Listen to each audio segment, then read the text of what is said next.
Pagi hari ini masih diberikan kenikmatan berupa iman, Islam, sehat walafiat, dan juga bisa melanjutkan kajian kita Kitab Bulughul Maram. Sekarang masuk ke bab syuruti as-salat, syarat-syarat salat. Salam serta salam mari kita curahkan kepada Nabi Muhammad SAW, kepada keluarganya, para sahabatnya, dan juga seluruh pengikutnya hingga akhir zaman. Santriwan santriwati yang dirahmati Allah Subhanahu wa taala, kita masuk ke hadis yang keempat, atau 165. Dibuka kitabnya ya, karena sudah pagi, harus semangat. Bentar lagi akan ujian bulan, sekarang akhir bulan, nanti ada acara banyak banget di bulan Juni. Ada potong kambing, potong sapi, potong apa lagi, potong yang gemuk-gemuk ya. Setelah itu kita ke Jakarta, insya Allah ya, Jakarta, untuk nonton pameran buku. Setelah itu ada lagi masa Santri Baru dan sebagainya ya. Ya, kita hadis yang keempat. Bismillahirrahmanirrahim. Qala al-mu'allif rahimahullahu ta'ala wa nafa'ana bihi wa bi'ulumihi fid dharaini amin. Wa an Ummi Salamah radhiyallahu anha annaha sa'alatin nabiyya sallallahu alaihi wasallam abtusalil mar'atu fi dir'in wa thimarin bi ghairi izarin. Qala idza kana dir'u sabighan yughatti dhuhura qadamayha. Akhrajahu Abu Dawud wa sahahahu al-aimah waqfahu. Hadisnya mauquf dari Ummi Salamah radhiyallahu anhu, bahwasanya Ummi Salamah bertanya kepada Nabi Muhammad sallallahu alaihi wasallam, atusalil mar'atu fi dir'in wa thimar. Apakah sholat siapa? Al-mar'atu, perempuan. Apakah perempuan itu sholat fi dir'in wa thimarin ya? Fi dir'in itu memakai dir'in, yaitu gamis, wa thimarin dan kerudung, bi ghairi izarin, tanpa harus memakai sarung. Akhwat, kalau di sini sholatnya pakai gamis, pakai kerudung, pakai sarung enggak? Ditambahin sarung. Kalau mukena, ya mukena itu ada dua kan, atasan, bawahnya itu sebetulnya sarung tuh yang bawah, mukena bawah. Qala, maka Nabi menjawab, idza kana dir'u sabighan, jika ada apa? Adir'u, gamisnya perempuan itu sabighan, panjang, lebar ya, panjang dan lebar, yughatti dhuhura qadamaiha, yang menutupi ya, menutupi apa? Menutupi telapak kakinya atasnya ya, menutupi bagian atas dari telapak kaki, maka boleh sholat, nggak harus memakai sarung lagi ya. Jadi kalau akhwat di sini, alhamdulillah ya, di sini kerudungnya syar'i, makanya di sini kerudung itu tidak boleh potongan ya. Kerudung itu harus, maksudnya jilbab, gamisnya, gamis nggak boleh potongan di sini. Kalau ada saudara kita yang lain kan ada tuh ya kan, potongan baju sekolah ya, ada atasnya, ada roknya. Ya, itu gak syar'i. Ya, yang syar'i adalah sama saja. Jadi aurat ketika sholat sama saja dengan aurat ketika di luar sholat. Ya, sehingga kalau antum di luar sana bajunya udah syar'i menutup aurat semuanya, boleh sholat, nggak harus cari-cari mukena. Ya, ikhwan juga sama, ikhwan. Kalau sudah menutup aurat dengan sempurna langsung sholat. Ya, nggak usah cari-cari sarung lagi. Kalau pergi.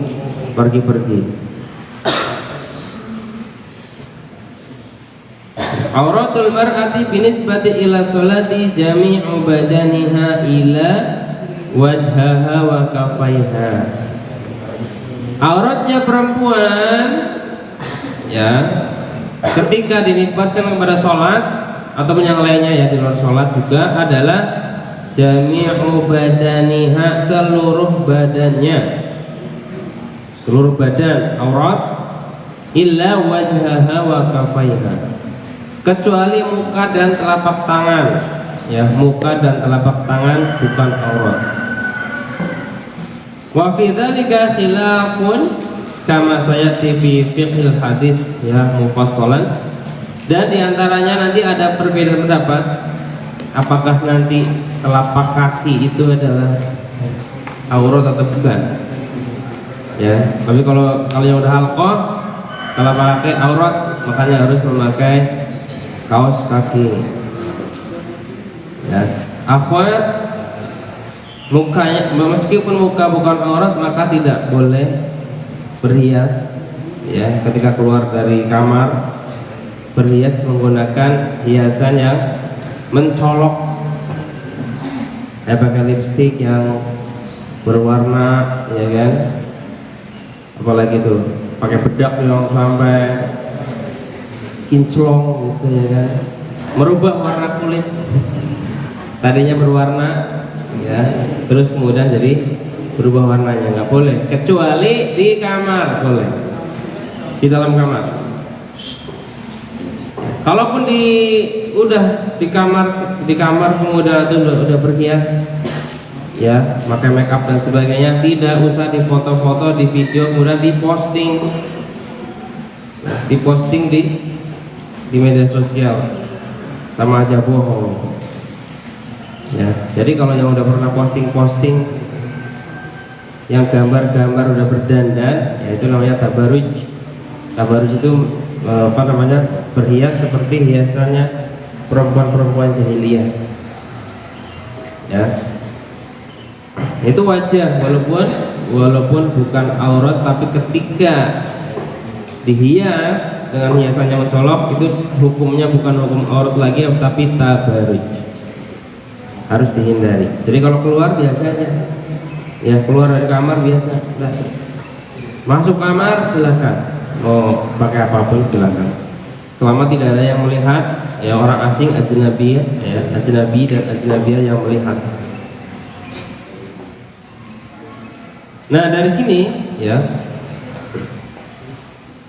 kita dapatkan beberapa fikihnya ya di dalam hadis ini. Yang pertama adalah yajibu 'alal mar'ati satru jami'i badaniha hatta tuhur qadamiha. Ya, jadi wajib bagi perempuan untuk menutup seluruh badannya sampai bahkan di telapak kakinya. Ya, sampai telapak kaki bagian atas ini masih ya. Tapi kalau pakai kaos kaki kan gimana? Kaos kaki bagian bawahnya bolong kan nggak ada ya. Untuk keamanan maka pakai kaos kaki biar tertutup. Nah, gamisnya akhwat juga harus gamisnya sampai ke tanah gitu kan, menutupi punggung kakinya kalau tidak pakai kaos kaki. Wa ila dzalika dhahabat asy-Syafi'iyah wal Hanabilah akhdan bi hadzal hadis. Dan pendapat ini juga adalah pendapatnya mazhab Syafi'iyah dan mazhab Hambali.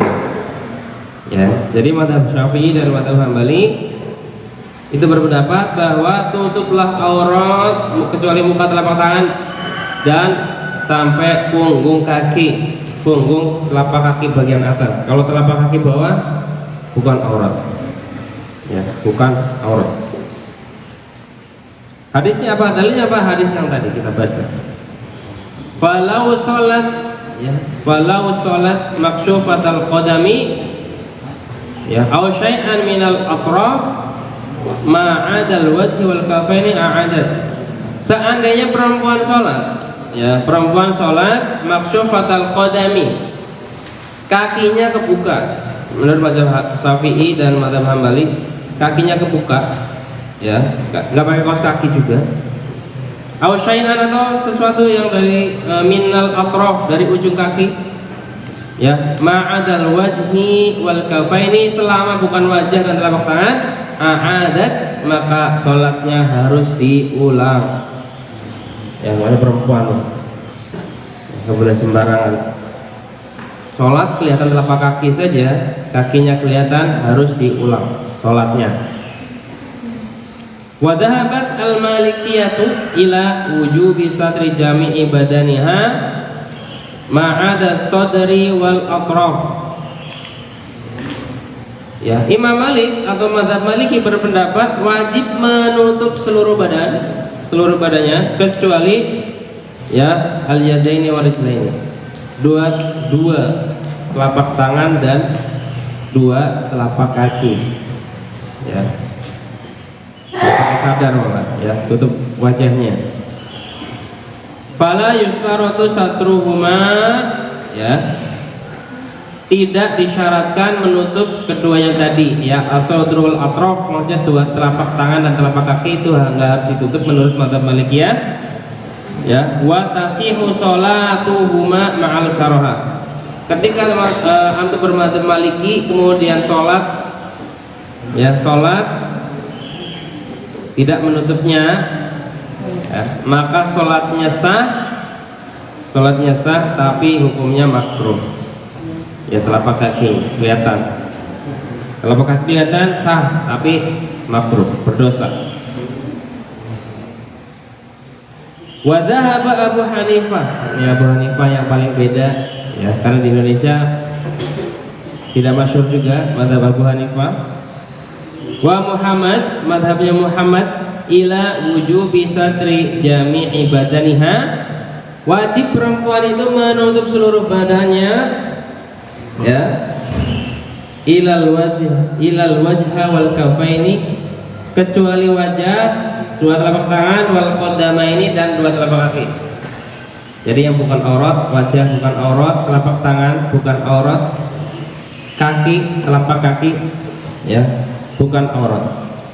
Waqala, mereka berdua mengatakan, yuktafaru kasfu ma huwa aqallu min rub'i saq, ya, wa sya'ri wal khad wal fakhdi wal batni.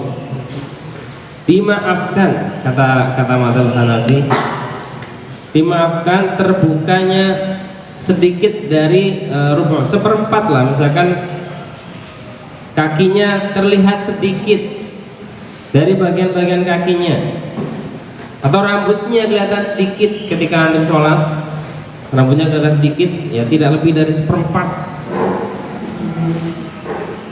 ya, atau perutnya kelihatan, ya, ini mazhab Hanafi, ya.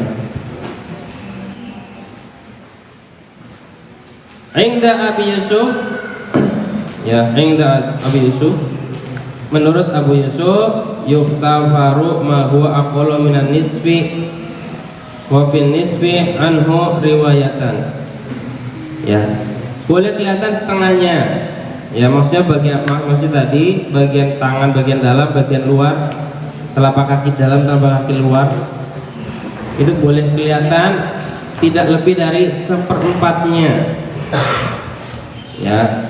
Rambut juga nggak boleh kelihatan semuanya, kalau sedikit masih dimaafkan menurut Imam Hanafi. Tapi kalau mazhabnya kita haram terlihat, ya, yang demikian, rambutnya nggak boleh kelihatan, ya, apalagi sampai betisnya kelihatan, ya, betisnya kelihatan.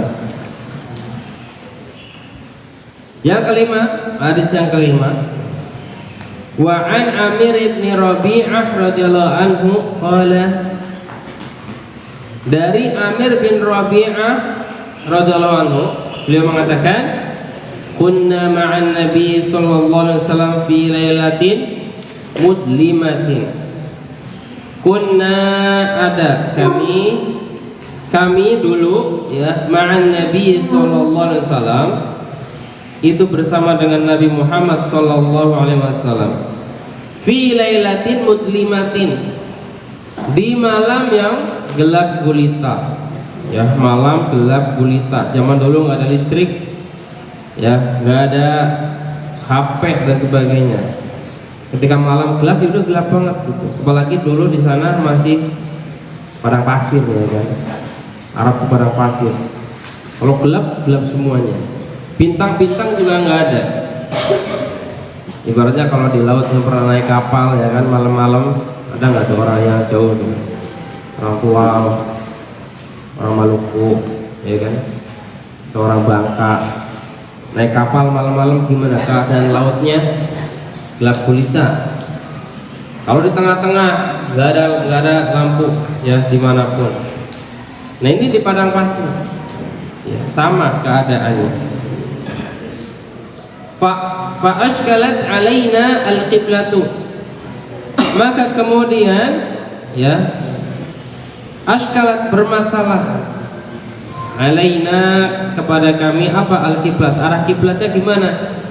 Ketika di tengah perjalanan nggak tahu arah kiblat karena gelap gulita. Kalau ada bintang bisa menentukan pakai bintang. Oh, ini bintang begini, arahnya ini, berarti kiblat ke sana dan sebagainya. Zaman dulu ada ilmu falak, ya, tapi karena bintangnya nggak kelihatan, kiblatnya nggak jelas. Maka kemudian mereka beristihad, fasolaina, maka kemudian kami tetap sholat pada malam itu, ya. Falamma tala'at syams, maka ketika terbit apa matahari, idza nahnu sholaina ila ghairil qiblati, kemudian ternyata kami dapati kami telah sholat ila ghairil qiblati, menghadapnya bukan menghadap kiblat, ya, bukan menghadap kiblat ke Ka'bah. Gimana tuh? Maka bingung. Padahal syarat sahnya sholat adalah menghadap kiblat. Tapi kemudian terjadi masa sahabat tidak menghadap kiblat sholatnya. Gimana itu? Fanazalat, maka kemudian turunlah ayat, fa aynama tuwallu fathamma wajhullah. Maka kemana saja kamu menghadap, di sana ada wajahnya Allah. Allah itu ada, ya, di mana kita menghadap. Kita ngadap sini, Allah meliputi kita semua, ya, nggak hanya di kiblat saja. Ketika kiblatnya tidak nampak, ya, surat Al-Baqarah 115. Akhrajahu at-Tirmidzi wa dha'afahu, ini hadisnya riwayat Tirmidzi dan Imam at-Tirmidzi mendhaifkan. Amara Allah Ta'ala ibadahu bi istiqbali qiblati fi shalat. Allah memerintahkan kalau kita mau sholat harus menghadap ke kiblat, ya, harus menghadap kiblat. Faqala ta'ala, Allah berfirman, fawalli wajhaka syatral masjidil haram, maka arahkanlah wajahmu ke arah Masjidil Haram kalau sholat. Kalau di Indonesia, ya, Masjidil Haramnya ada di barat, maka kita sholatnya menghadap ke barat sana, ya. Wa kadzalika fi safari, ya, begitu juga kalau kita safar, kita bepergian, ya. Kalau zaman dulu safar itu terasa berat sekali karena, ya, belum ada teknologi sekarang, ada mobil, ada motor, ada pesawat, ada kapal. Zaman dulu naiknya kuda, naik onta, ya kan. Itu pun di tengah-tengah padang pasir, panas. Ya, kalau di Indonesia di tengah-tengah hutan, jauhnya minta ampun. Dari sini ke Bandung mungkin bisa berhari-hari. ya sehari 2 hari. Tapi kalau sekarang ya cuma hitungan jam saja. Ya, makanya safar itu terasa berat ketika waktu itu. Walidha qala, kemudian Allah Subhanahu wa taala berfirman, wa haitsu ma kuntum fawallu wujuhakum syatrah. Ya. Maka di mana saja kamu berada ketika mau sholat, ya fawallu wujuhakum syatrah, arahkanlah wajah kalian ke arah kiblat, ke arah Baitullah. Faman khufiyat alaihi al-qiblatu, ya lidul matin aw ghamimin, maka siapa saja yang kemudian kiblatnya tertutup, misalkan nggak bisa menentukan kiblat karena gelap gulita aw ghaimin, atau karena mendung.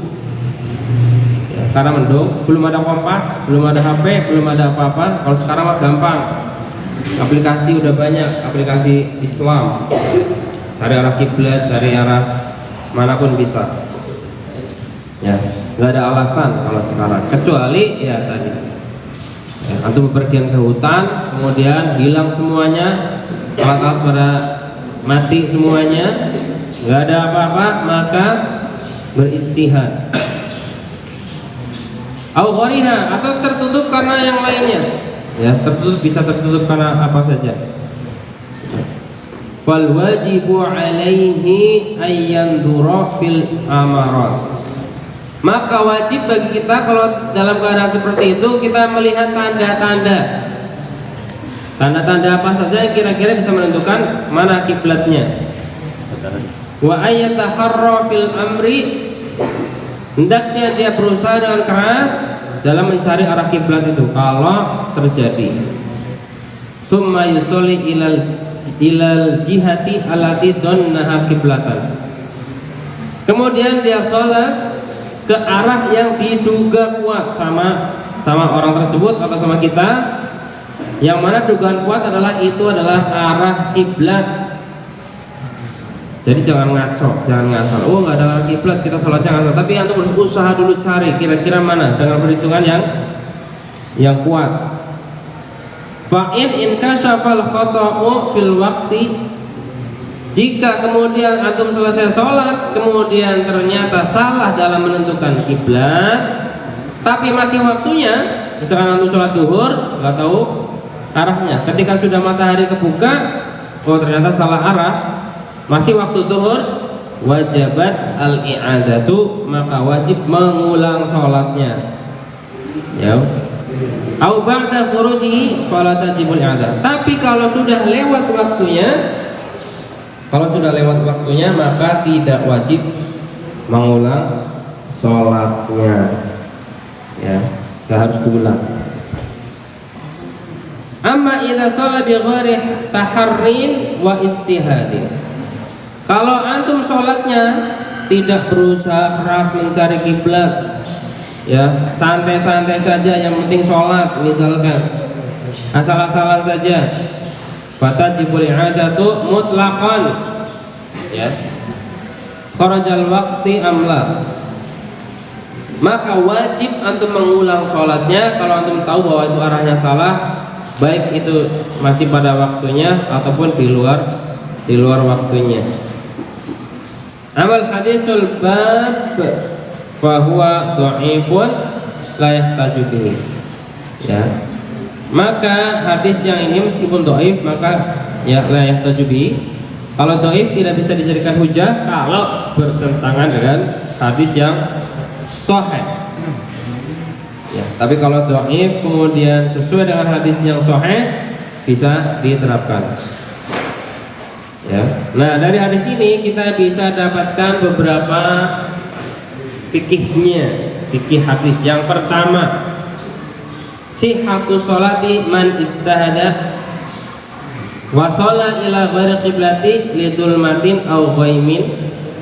Sah sholatnya orang-orang yang berusaha keras mencari kiblat, ya, karena kegelapan atau karena adanya awan, walau istabana lahu annahu shalla li ghairiha, Walaupun kemudian setelah ketahuan ternyata dia salah arah, tapi karena sudah berusaha keras mencari arahnya, mencari kiblat, maka itu dijadikannya sah, tetap sah. Wabi akhadha Ahmad wa Abu Hanifah wa Malik. Ini adalah pendapat Imam Ahmad, Imam Abu Hanifah dan Imam Malik. Walakinna Malikan qala, akan tetapi Imam Malik, ya, mazhab Malikiyah mengatakan, ya, tustahabu lahu al-i'adatu fil waqti idza istadbara qiblata aw syarraqa aw gharaba ma'al istihadi. Disunahkan untuk mengulang sholatnya kalau ternyata salah arah ketika masih waktunya. Wa istadalla ala dzalika bis sunnati liman sholat wahdahu summa adrakatil kasolat fi waqtiha ya fi jama'atin fa innahu yu'idu ma'hum. Ya, Imam Malik berdalil dengan, ya, dengan as-sunnah, dengan hadis.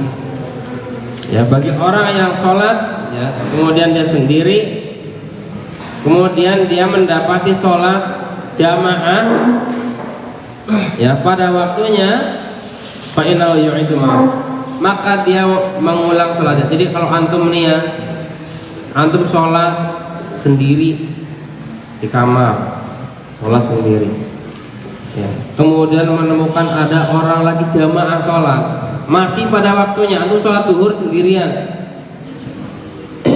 kemudian menemukan ada jamaah, maka antum ulang sholatnya berjamaah. Ya, kalau sholat sendirian itu rugi. Sunnahnya adalah diulangi secara berjamaah. Kalau antum menemukan ada jamaah sholat. Wa qala idza tayammana, ya, au tayassara qalilan 'anil qiblah. Ya. Jika kita cuma menghadap ke kanan sedikit atau ke kiri sedikit, misalkan di Indonesia ini kan, misalkan ini kan arah kiblatnya ke sana nih. Ternyata ketika ditarik garis lurus, nggak lurus ke Masjidil Haram, menceng dikit gitu, kanan dikit atau kiri dikit. Ya, dari kiblat, fala i'adata alaihi fi waqtin wala fi ghairihi. Maka tidak harus mengulangnya. Ya, namanya juga jauh, ya kan. Menceng-menceng dikit, gak masalah. Yang penting kita sudah beristihad bahwasanya ini arahnya benar. Udah dihitung-hitung dulu pas lagi membangun masjid, dengan menggunakan kompas, dengan menggunakan alat-alat yang modern, arahnya ternyata benar. Nah, banyak masjid juga ternyata, ya, di Indonesia ini yang kemudian berganti arah. Ya, untuk melihat kan kalau mampir ke masjid-masjid pinggir jalan, sejadahnya menceng gitu kan.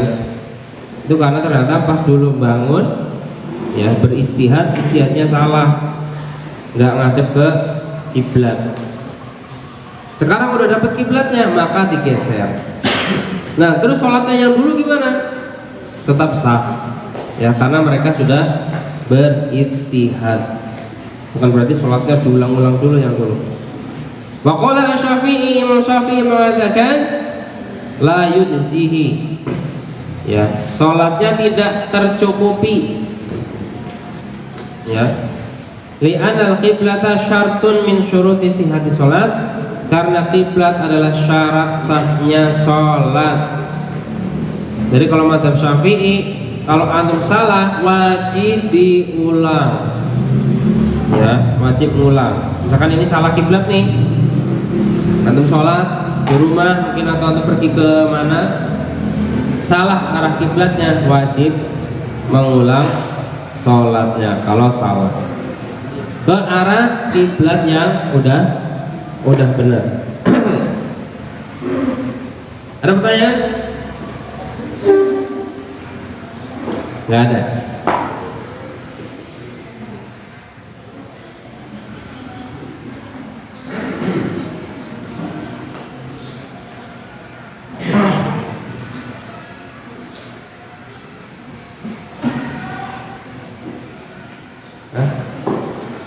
Udah selesai. Jam berapa? 58 kan?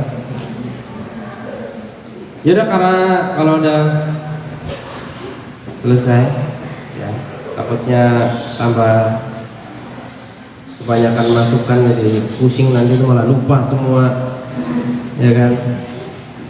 Jadi tetap ya, karena tugas antum santri ini cuman belajar saja ya, belajar udah belajar terus ya, jangan pikirin yang lain, mikirin inilah itulah, mikirin rumah lah, mikirin apa, mikirin masa depan.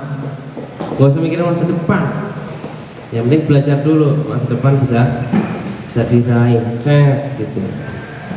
Ini santri-santri banyak yang futur, pengennya keluar malam-malam keluar ya. Kenapa pengen keluar ya? Karena pengen udara seger. Di sini udaranya nggak seger karena banyak dosa. Ya, di luar udaranya seger, padahal di luar tapi banyak dosanya ya, makanya nanti kalau antum ada waktu keluar ya, dimanfaatkan dengan baik, jangan menjadi kemaksiatan. Misalkan izin keluar sesuai, manfaatkan. Ada olahraga juga keluar ya, olahraga keluar kan udah, jangan olahraga keluar malah mampir-mampir kemana-mana, berpisah dengan jamaah ya. Insya Allah mulai tahun depan kita adakan program keluar setiap sebulan sekali atau 2 bulan sekali, belajar di luar biar seger. Belajar di mana? Di lapangan, di taman, atau di mana ya, tetap belajar tapi di luar ya, jangan patah semangat. Kalau di sini terus semangat, ketemu ini lagi ya, itu nggak bagus juga.